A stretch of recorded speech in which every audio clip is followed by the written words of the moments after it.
What's up, guys? We're back. Part 3 of this 50,000 part series on how to string a stick. And now we're going to be moving on to the sidewalls. Now, if you notice, like I said, we're using 9 diamonds at the top. That's very important because for me personally, it just makes it a lot tighter. That's why I choose 9 over 10. And for me, the way that I string the top lip, it just matches up a lot better. So you have just one hole in the middle, and you have all these other holes it just works. It just look at how beautiful that is.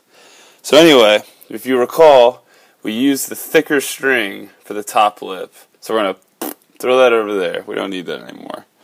Get out of here. And we're gonna grab this thinner nylon for the sidewalls. And the reason for that is, especially with a stick like this, because this is not NCAA legal, so it has the narrower bottom. The NCAA is 3-inch. I think this is 2.5.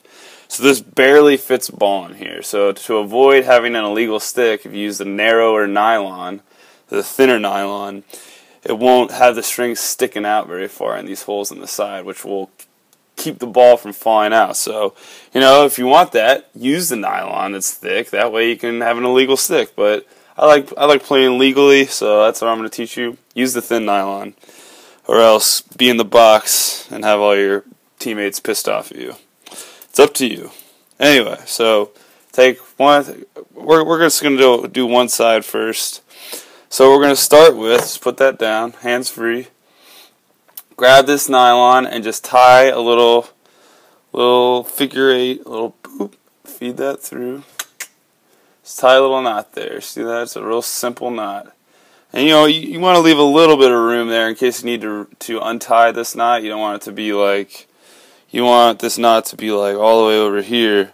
Because then if you try, let me get that a little closer. Because if you try to get this knot out when it's tied tight to the head, you won't be able to get this plastic part through. You'll have to end up cutting it. So that's why I recommend you just leave, you don't want to have have a lot of string hanging on the end, but leave enough so that if need be, you can get the knot undone. So, an inch, inch and a half, that's fine. So tighten that up. There you go. So we're going to take the other end. Just get that slack out of there, and we're gonna feed this through this. Let's go with this second one. Let's see how that looks. And if you watched my other video, you would have seen you're gonna have to make adjustments. But this is and another thing that I mentioned is, you see how big this hole is. This knot will be at risk of being pulled through that hole. See how that almost fits in there? So what we need to do is pull that back out and tie up another knot. So it's going to be a double knot there. See that? Just tying another one and get that right up on that one. So that way you're going to double the thickness of this knot. So you ready? See how that's twice as big? So pull that from that side just like the hitch. Pull it from that side and boom. We got a big old BA knot there. Alright, so we got our big old BA knot, and now what I want you to do is get that other nylon, the other thin nylon, and tie the exact same knot. Exact same knot. So we're gonna leave a inch and a half inch on the end there, and we're gonna immediately tie another one, because now we know that this knot is not big enough to withstand the size of our sidewall hole. So we're gonna tie another one up. Just like the other one. And to keep that up there like that. There it is. Boom, boom. There it is. So now we got our two starting points here. So now what I want you to do is take that same string and feed it through this first hole. Boom. Just like that from this side. And then you're going to pull that all the way through, so there you can see that knot is not going anywhere. That's there for life, just like our top wall. That's what's important. We want longevity. We get longevity through hitting the wall and getting soft hands. But anyway, so what I want to see you guys do now is, you'll notice we're looking at the back of the head. This is the back. Front, back. So we're always holding it from the back. So what I want to see you do is feed this nylon downwards through this hole, not this one, right here. Boom. Sorry, I'm just trying to watch the screen. I keep forgetting I just need to watch what I'm doing. So you see how we're down through the hole, and then boom, pull that tight. You see how that keeps it nice and tight? Just like the toiga. So we're going to keep going, and what I want to see happen here is I want you guys to skip this hole. This is the hole we're going to use for our nylon. So we're going to skip, by nylon, obviously this is a nylon. By nylon, I mean a string that will run across the top, which will keep us from getting lip action. If you were watching my prior video, you would have heard about that. So we're doing the same thing. You see I have that strung right there? We're going around the top. You want to go over the top and then back through the hole, and make sure you get it up through there. So you see how I have a little loop-de-loop? It's the same thing it's the same concept as the top lip. You pull it up, so you get that action, then back forward. You'll see, like I've said before, you need to make sure everything's tight. The way that we keep the tightness in here is by pulling this mesh downwards. You want all this mesh to be pulled as hard and as far as you can without making it awkward. So you want all this mesh to be as far to the side, yes, but what's more important is having this mesh being pulled this way. Because if you don't tighten this enough up here, what you're going to realize is you're going to have an unreal amount of whip. And I love whip. I'm a shooter. I've been shooting a lot. But what you're going to realize is too much whip is a bad thing. And that's how you keep that from happening, is by keeping all this up here tight, by pulling all of, so what I'm going to show you is we're going to pull all of these holes downwards. By downwards, I mean towards the bottom of the head here.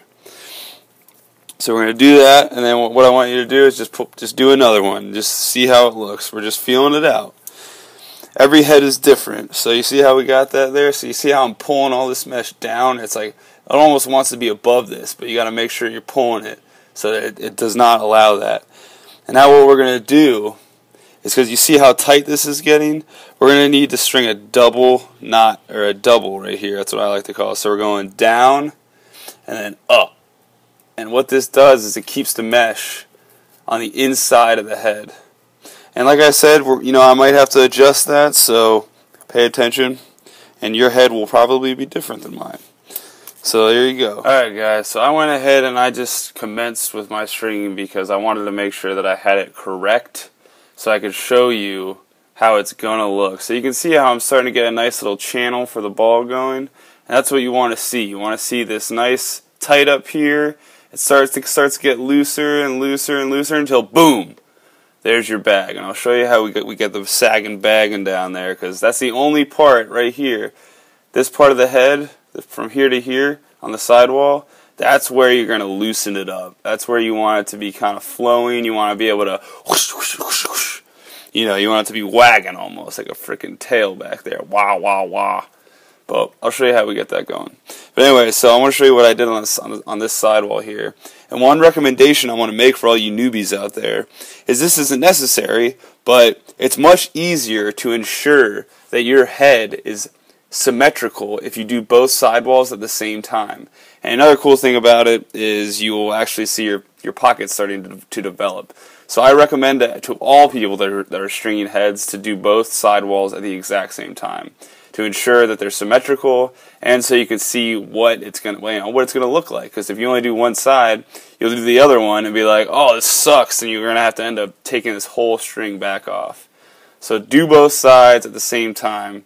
I do it. I've always done it. Actually, I had to figure it out first because I had to, redo this sidewall 50,000 times until I figured out, oh, if you just do it at the same time, it's much easier.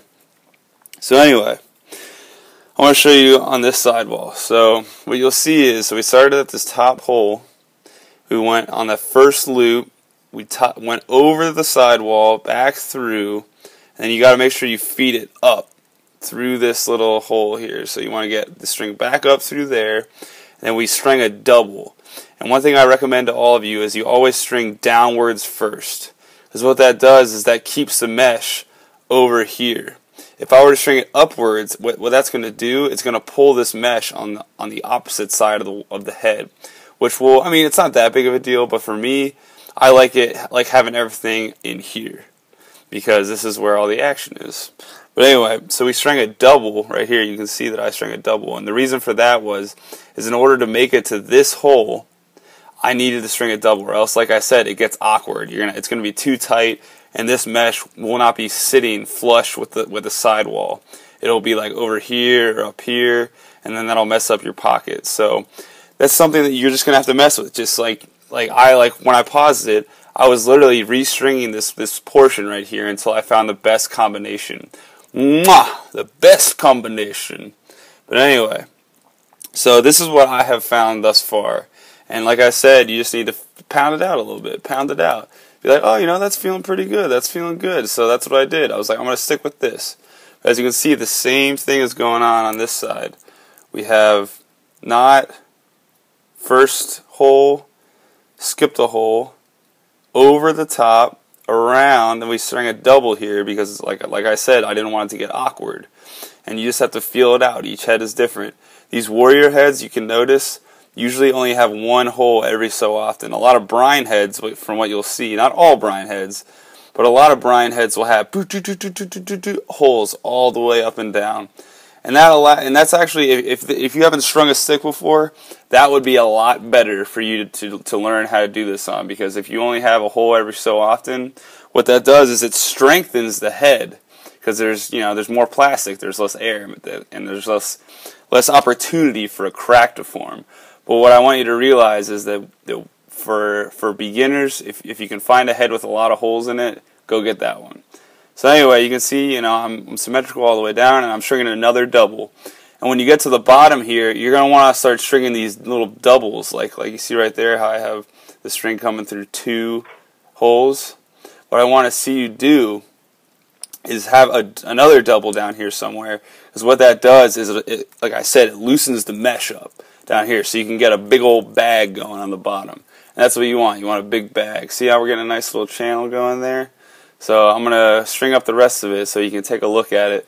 And we're just doing the same thing. We're going to go down, and then we're going to go over, feed it through, and then back up. So I'm going to finish this off so you can see the final product. And here it is, guys. I mean, we still have to string this bottom portion. I'll show you how to do that in the next video because I'm running out of time right now on my 15-minute. But this is probably about 45 minutes of teaching you how to string a stick. This took me my whole life to learn how to do all this. I taught it all myself. I think I looked up maybe in a book how to do a couple things, but for the most part, it's self-taught. So I'm giving you all the information I can in the shortest amount of time as possible. I know that these videos are long, but I'm telling you, it's worth watching every single second of it because, it took me a long time to learn how to do all this. So I just want to show you how, I'm just figuring it out. Each head is different. We got a single loop here, double, single, and I might change this. I might double this up down here so I get an even bigger bag at the bottom. So just, feel it out, and this is the end of part 3, sidewalls, and I'm going to move on to the end. And I'm going to show you real quick on the end here. So we just trying the same thing. So we're going over, we're bringing it back through right here, and then I just tie it off. That's it. And I don't like using this as the bottom string, but I'll show you what I like to do. Anyway, end of part 3. Check it out. Looking freaking sexy. Man, I feel a little something in my nether region. Anyway, there you go. SoFloLaxco, brothers. Peace.